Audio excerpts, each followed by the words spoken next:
सुन रहे हैं कहानियां दी अनटोल्ड। नमस्कार दोस्तों, क्या आपने कभी भुलौना भूत के बारे में सुना है? मैंने भी नहीं सुना था। जब मेरे साथ ये घटना घटी तब मुझे इसके बारे में पता चला, और शायद मुझे इस तीसरी शक्ति के बारे में पता भी नहीं चलता अगर मेरे साथ वो दुर्घटना ना घटी होती। मैं आज भी उन इंसानों में शामिल होता जो ये कहते हैं भूत प्रेत ये सब कुछ नहीं होता, ये सब मन का वहम होता है। मैं भी दूसरों की तरह इन चीजों का मजाक उड़ा रहा होता। आज भी जब मैं उस घटना को याद करता हूं तो मेरा रोम रोम सिहर उठता है। जब भी यह कहानी किसी को भी सुनाता हूं तो हंसकर यही कहता है, भाई ये तेरा मन का वहम था। खैर, मुझे उनको जबरदस्ती यकीन नहीं दिलाना। जो यह विश्वास नहीं करते ये तो वही समझता है जिसके साथ ऐसी घटना घटित हुई रहती है। मेरा नाम मनोज है और ये कहानी मेरी सच्ची कहानी है जो आपके साथ शेयर कर रहा हूं। शायद आप में से किसी को यकीन हो जाए। बात 1995 की है। मेरी नई नई नौकरी हुई थी बिहार के एक फॉरेस्ट डिपार्टमेंट ऑफिसर के रूप में। नई नौकरी थी और मेरा काम करने का तरीका सबसे अलग था। जोश था, जवानी थी। मेरा मानना था जंगल प्राकृतिक धरोहर है और इसे किसी को भी नुकसान नहीं पहुंचाना चाहिए। मैं जंगल के एक एक जानवर और पेड़ों की रक्षा के लिए हमेशा सबसे आगे खड़ा होता था।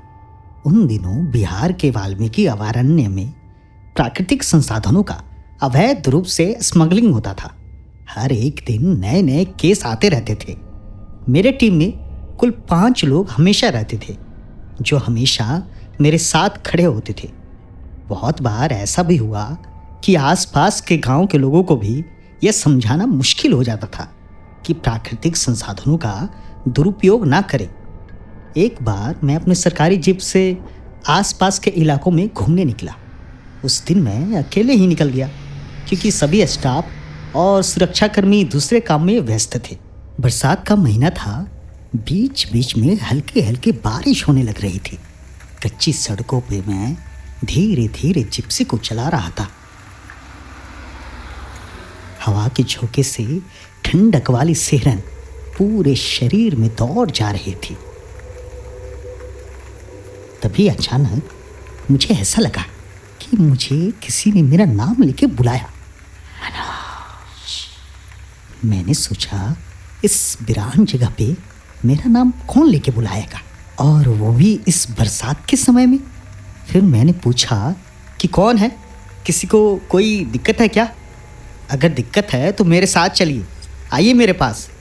मेरे मन में ये भी था कि शायद कोई इंसान जंगली जानवरों की चपेट में आ गया होगा, लेकिन कोई आवाज दोबारा नहीं आया। शायद यही मेरी गलती थी, मुझे उसे टोकना ही नहीं था। उस वक्त मैं थोड़ी देर वहां पे रुका और आने वाले खतरे की कोई आभास और बिना फिक्र के मैं आगे बढ़ गया। बरसात थोड़ी सी थम गई थी और सब वातावरण एकदम शांत हो चुका था। मैं धीरे धीरे पूरे इलाके की अच्छे से परिक्रमण करके वापस अपने सरकारी आवास की तरफ बढ़ गया। घर आके नहा धोकर मैंने नाश्ता किया और फिर ऑफिस के कुछ कागजातों को चेक करने लगा। तभी मुझे फिर लगा कि किसी ने मेरा नाम लेके बुलाया, मनोज। इस बार आवाज और करीब से आई थी। मैंने बंसी काका को बुलाया। बंसी काका मेरे सरकारी आवास की देख रेख करते थे। बंसी काका मेरे पास आए तो मैंने पूछा कि किसी ने मुझे बुलाया क्या? बंसी काका बोले, नहीं तो, किसी ने आपको नहीं बुलाया। मैंने अपना सर खुजा लिया। मैंने अपने आप से ही पूछा कि ये कैसी बला है भाई, बार बार मुझे अपना ही नाम क्यों सुनाई दे रहा है? बंसी काका बोले, साहब कोई बात है क्या? परेशान क्यों दिख रहे हैं आप? मैंने कहा, नहीं नहीं, कोई बात नहीं है, आप जाइए, काम कीजिए। मैंने बात को टाल दिया। और फिर से अपने कामों में व्यस्त हो गया। उसके बाद रात का खाना खाने के बाद मैं सिगरेट पीने के लिए बालकनी में आया। सिगरेट को सुलगाकर जैसे ही मैं पहला गश्त लगाया, मुझे फिर से कानों में वही आवाज सुनाई दी, मनोज। इस बार मुझसे रहा नहीं गया और मैं घर के मेन गेट से बाहर निकलकर उसी तरफ जाने लगा जिधर से आवाज आ रही थी। मैं उस आवाज का पीछा करते करते जंगल के रास्ते के पास आ गया और उसके बाद मुझे कुछ याद नहीं। जब नींद खुली तो मैं अपने बिस्तर पे था। बंसी काका चाय लेके मेरे रूम में आए। मैंने उनसे पूछा, मैं तो कल बाहर था, अंदर कैसे आ गया? बंसी काका बोले, साहब आप जंगल के अंदर चले जा रहे थे। मैंने आपको बहुत आवाज दिया लेकिन आप मेरी कोई बात ही नहीं सुन रहे थे। आप लगातार अंदर चले जा रहे थे। तब जाके मुझे लगा शायद भुलावना ने पकड़ लिया है। मैंने तुरंत सिक्योरिटी गार्ड को दौड़ के बुलाया। जब तक हम वापस आते आप जंगल के रास्ते में, एक मिनट, ये भुलावना क्या है? मैंने बीच में ही बंसी काका की बात को काटते हुए कहा, साहब ये मन की वहम वाला भूत है। आपको भरमा कर आपसे कुछ भी करवा सकता है। कल अगर हम समय पर आपके पास नहीं पहुंचते तो शायद। मुझे जोर की हंसी आ गई। मैंने हंसते हुए कहा, अरे ये भी कोई भूत होता है भला, भुलावना भूत? बंसी काका एकदम गंभीर हो गए और बोले, साहब आप यकीन नहीं करोगे, मुझे पता था यहाँ आने वाले सभी साहब लोगों को ये सब मजाक ही लगता था। और धीरे धीरे कुछ साहब तो जबरदस्ती अपना ट्रांसफ़र करवा लिया और कुछ साहब लोगों को अपनी जान की कीमत चुकानी पड़ी। मैंने फिर से बीच में उनकी बात को काट कर हंसकर बोला, अच्छा इसका मतलब जो सुरेंद्र पल्ली साहब थे जिनकी पिछली बार मौत हुई थी, इस जगह पे वो इस भुलाना भूत ने उनकी जान ली थी? बंसी काका बोले, हाँ साहब, आप शहरी लोगों को मजाक ही लगेगा लेकिन आप सावधान रहना। मैंने फिर कहा, लेकिन उनकी पोस्टमार्टम रिपोर्ट में तो बाघ का शिकार बताया जा रहा था। बंसी काका बोले, साहब ये रिपोर्ट सही थी लेकिन क्या? मैंने झिझकते हुए पूछा। वो फुलौना भूत भी बाघ का शिकार हुआ था। वाल्मीकि नगर का एक चरवाहा था। आए दिन उसके बहुत सारी गायों को बाघ शिकार करके खा जाता था। इसकी शिकायत वो फॉरेस्ट डिपार्टमेंट में बहुत बार किया था लेकिन कोई फायदा नहीं हुआ। आप जैसे अधिकारी उसकी बात को टाल देते थे और उस पर कोई ज़्यादा ध्यान ही नहीं दिया, जिसके चलते उसे बहुत ही नुकसान उठाना पड़ा था। थक हार कर वो खुद रात भर जग कर अपनी गायों और बकरियों की सुरक्षा करने के लिए अपने घोटा पे रहने के लिए ठान लिया। उसके घर वाले बहुत मना की लेकिन वो नहीं माना। पहली रात में ही वह बाघ का शिकार बन गया। शरीर के कुछ ही टुकड़े बरामद हो पाए। तभी से उसकी आत्मा प्रतिशोध में आकर उसी तरह सबसे बदला लेती है जिस तरह उसकी मौत हुई थी। ये सब बात सुनकर मुझे थोड़ी हंसी आ गई लेकिन मैंने अपने आप को थोड़ा कंट्रोल किया और बंसी काका से पूछा, तो क्या मुझे उसी भूत ने परेशान करके रखा है? बंसी काका मेरे मन की बात समझकर खामोश रहे और 1 मिनट बाद फिर अपनी चुप्पी तोड़ते हुए बोले, बस एक ही बात बोलूँगा आपसे, जहाँ भी जाए अपने साथ किसी को ज़रूर रखिएगा। मैंने हामी भरी और अपने कामों को करने लग गया। उस दिन मैं जल्दी ही ऑफिस चला गया और वहाँ पे अपने सहकर्मियों से पूछा, ये भुलाना भूत की क्या बात सच है? तो वो सबके सब सुनकर एकदम से सहम गए। मैं एकदम हक्का बक्का रह गया। उनके चेहरों पर पसीने की बूंद सी आने लगी। तो राजू पूछा, ये बात आपको कैसे पता चली? मैंने कहा, अरे वो बंसी काका बोल रहे थे। सबने एकदम डरती आवाज में कहा, हाँ ये सब सच है। मुझे ये सब समझ में नहीं आ रहा था। मेरे दिमाग में बहुत सारी बातें चल रही थी। क्या मैं ही पागल हो गया हूँ, या ये सभी मुझे पागल बनाने की कोशिश कर रहे हैं, या सबके सभी पागल है? नहीं तो वो सब कोई झूठ क्यों बोलेगा? खैर, उस दिन ऑफिस में मुझे ज़्यादा काम में मन नहीं लगा। पूरा दिन बस वही ख्याल आ रहा था, मेरा नाम क्या वो भुलावना भूत ले रहा था। कब शाम हो गई ये मुझे ध्यान ही नहीं रहा। जब मेरे सारे सहकर्मी वापस घर जाने लगे तो मुझे ध्यान आया। मैं भी अपनी जिप्सी की तरफ बढ़ा और अपने सरकारी आवास की तरफ बढ़ गया।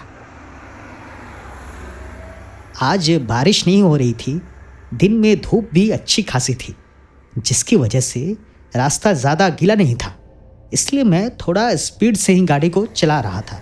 तभी अचानक से मेरी गाड़ी का बैलेंस बिगड़ गया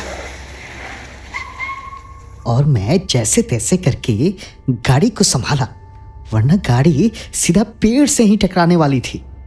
मैं गाड़ी से नीचे उतरा और सब चेक करने लगा। मैंने देखा कि आगे के चक्के में कोई चीज अंदर घुस गई है। पास जाकर देखा तो हैरान था, वो किसी जानवर या इंसान की नुकीली हड्डी थी जो पूरी तरह से टायर के अंदर तक घुस गई थी। मैं यह सब देखकर हैरान था। उसे बहुत निकालने की कोशिश की, लेकिन सब बेकार। गाड़ी की टायर चेंज करने के लिए उस टायर को निकालना जरूरी था। वो हड्डी ऐसे फंस गई थी कि चक्का तक नहीं घूम रहा था। मैं थक हार कर वहीं पे बैठ गया।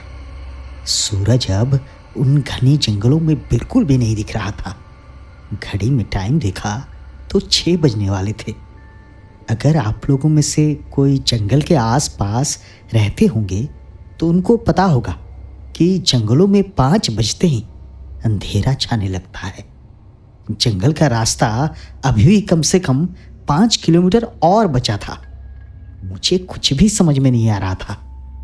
आजकल के ज़माने की तरह उस समय फ़ोन भी नहीं हुआ करता था।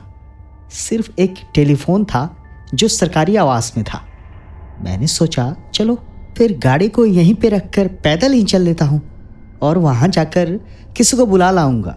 फिर मैं पैदल ही उस सुनसान रास्ते में चलने लगा। उस समय जंगल का वातावरण ऐसा लग रहा था जैसे हर एक चीज़ डरावनी हो। साए साए करती हवाएं, जंगल से अजीबो गरीब जानवरों और पक्षियों की आवाज़ें, किसी आने वाली खतरे का शायद आभास करा रहा था। मैं चुपचाप जल्दी जल्दी अपना कदम तेज करते हुए रास्ते पे चला जा रहा था। अभी कुछ दूर ही चला था कि तभी मुझे फिर से वही आवाज सुनाई दी, मनोज। इस बार मुझे सच में बहुत ही डर लग गया था। मेरे मन में बस यही बात आ रही थी कि कुछ तो है जो मेरा पीछा कर रही है। तभी मुझे ऐसा लगा कि शायद मेरा दिमाग अपने आप हल्का हो गया है। मैं सब कुछ महसूस कर रहा हूँ, क्या कर रहा हूँ ये भी पता है, लेकिन मेरा दिमाग बहुत ही खुश है। वो अपना मनमानी कर रहा है। मतलब कह सकते हैं कि मेरा दिमाग कोई और ही कंट्रोल कर रहा है। मैं चाह के भी अपने आप को रोक नहीं पा रहा था। मैं अब जंगल के मुख्य रास्ते से हटकर जंगल के अंदर की तरफ जाने लगा। मैं अपने बस में नहीं था, बस चलते चला जा रहा था। थोड़ी देर बाद मैं जंगल के बहुत अंदर तक चला गया था। एक जगह पे जाके मैं रुक गया। तभी मुझे पीछे से बाघ की गुर्राने की आवाज आई। मैं जोर से चीखना चाहता था, लेकिन चीख भी नहीं पा रहा था। धीरे धीरे वो बाघ मेरे नजदीक आते जा रहा था। मैंने मन ही मन हनुमान जी का नाम लिया और लगा हनुमान चालीसा का पाठ पढ़ने, लेकिन बाघ धीरे धीरे मेरी तरफ बढ़ते ही जा रहा था। अचानक से मुझे एक तेज झटका सा लगा और मैं अपने होश में आया तो वो बाघ बिल्कुल मेरे सामने आ गया था। मेरा दिमाग उस समय बिजली की भांति तेज रफ्तार से काम कर रहा था। मुझे तुरंत अपने ट्रेनिंग के दौरान जंगली जानवरों को भगाने का ट्रिक याद आया। मैंने तुरंत अपनी जेब से लाइटर निकाली और पेड़ की पत्तियों को जलाने लगा। वो बाघ आग को देखकर तुरंत रुक गया। मैंने धीरे धीरे सारे पत्तों को और ज़्यादा अपनी तरफ चारों तरफ इकट्ठा करने लगा। वो बाघ घूम घूम कर मेरी तरफ आने की कोशिश कर रहा था। मैं लगातार आग को न बुझने का प्रयास करता रहा। लगभग 15 मिनट तक ऐसा ही चलता रहा। उसके बाद धीरे धीरे वो बाघ पीछे की तरफ जाने लगा। मुझे ये अच्छे से पता था कि कोई भी शिकारी जानवर पीछे तभी जाता है जब वो अपने शिकार पे कूद के हमला करना चाहता है। मैं उसकी मन की भावना पढ़ते हुए उसकी तरफ पत्तियों को सरकाना शुरू किया ताकि आग इसके आगे आगे लगती चली जाए। वो बाघ धीरे धीरे पीछे जाते जाते जंगलों के बीच में गायब हो गया। माहौल पूरा शांत हो चुका था। मुझे थोड़ी सी राहत सी आई।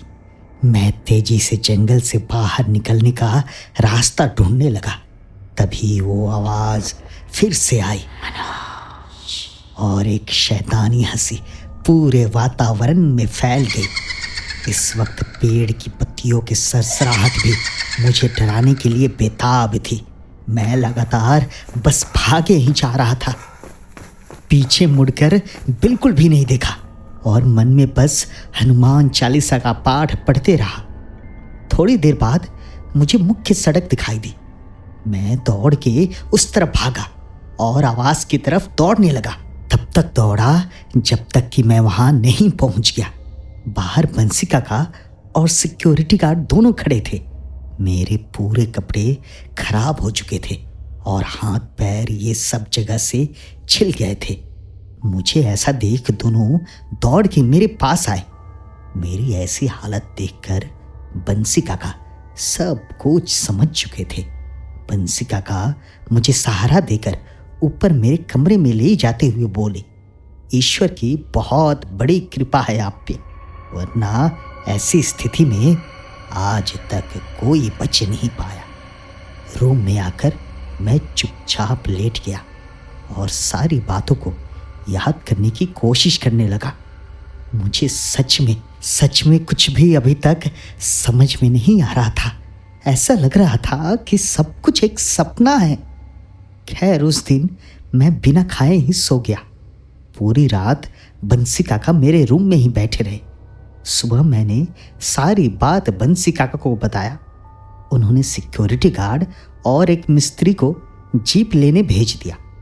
बंसी काका मुझे बोले, साहब मैंने आपको आगाह किया था ना कि कभी अकेले बाहर मत निकलना। आप भले मानस हैं, इसलिए शायद आपकी जान बच गई। इस बार मैं उनकी कोई बात नहीं टाला, बस हामी भरी और उनसे पूछा कि क्या वो चरवाहे के परिवार को सरकार की तरफ से कोई अनुदान मिला था। बंसी काका बोले, नहीं, उल्टा उन्हें ही सुनना पड़ा था कि आखिर घोटा में वो रुका ही क्यों।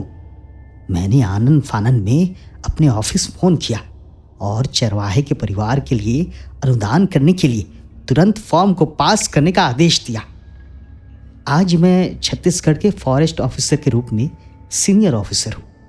अब सब कुछ नॉर्मल है और आज भी उन इंसानों पे मुझे हंसी आती है जो इन सब बातों का मजाक उड़ाते हैं। मैं उनसे कुछ भी नहीं कहता, बस यही मन ही मन बोलता हूँ, बस देर है बेटा, अंधेर नहीं। लेकिन जिस दिन दिख गया ना, शायद किसी को बताने लायक ही ना बचो।